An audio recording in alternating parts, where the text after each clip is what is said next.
Hi, we're here with my friend Sat, Hi, nice to meet you. and Sat's here with an entry into a National Instruments design competition. It's actually a bike that can kind of be controlled with an RC control like you might use to control an RC plane.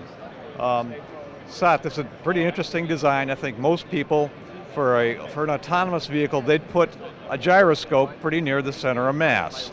You didn't do that at all. Can you tell us a little bit about why you did not and what's going on here? Well, to tell you the truth, we actually tried to implement the method with the big gyro for the bicycle. We tried to put it in the back, but as we found out, it wasn't really stable, and we couldn't get the results we wanted. And then we thought about maybe put it in the middle, but then you would actually lose the ability of the bicycle to have a rider on it.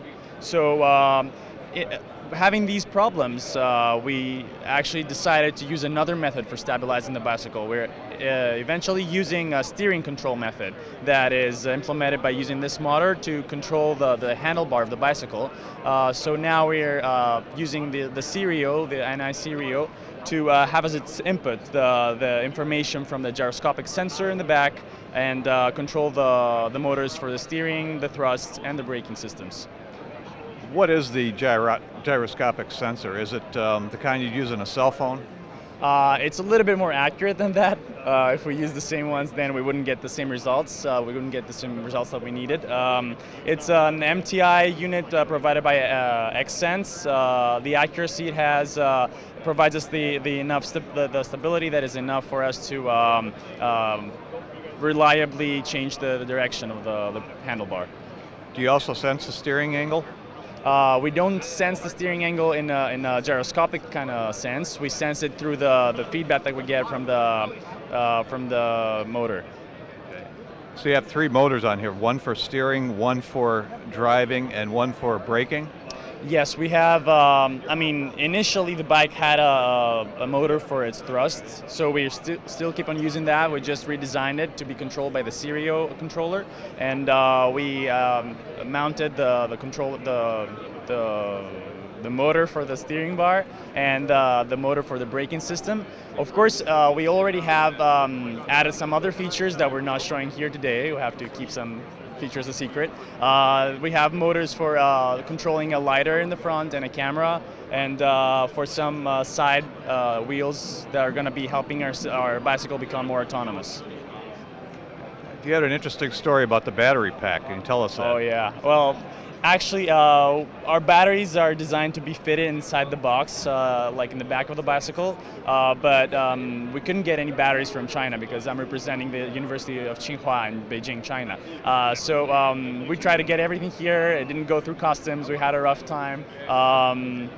Eventually, like the people from NI got some batteries for us, but the size wasn't exactly what we wanted, so now we just see the batteries strapped on the back of the bicycle, which doesn't look pretty, but I mean, at least it still works.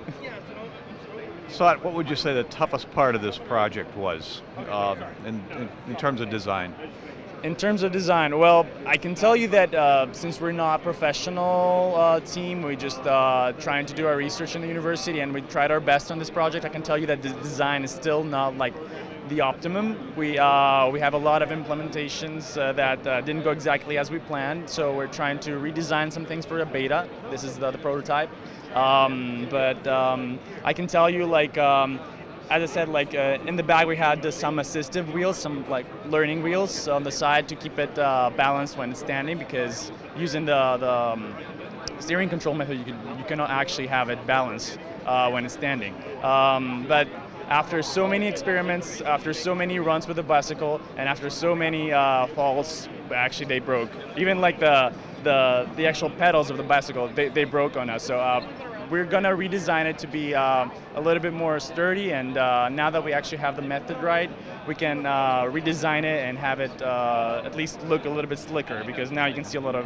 cables and stuff, so we're gonna get it looking better. And how fast can you get this thing going? Given this method that we're using, the lowest speed you can get is about 5 kilometers an hour, and the top speed you can get actually depends on the motor you have in the back, which is pre-installed. Now we can get like speeds up to 25 or 30 kilometers an hour. Of course, if you change the motor and use like a stronger one, then you can get like speeds higher than this. Our model can still cover that. And part of your research is to eventually field this with somebody riding on it. Can you do that yet?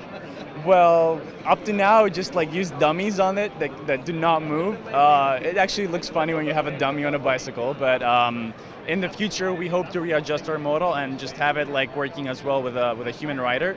And in that way, we can also assist learners and or people that just want to let go, like bicycle, take me somewhere, and that's it.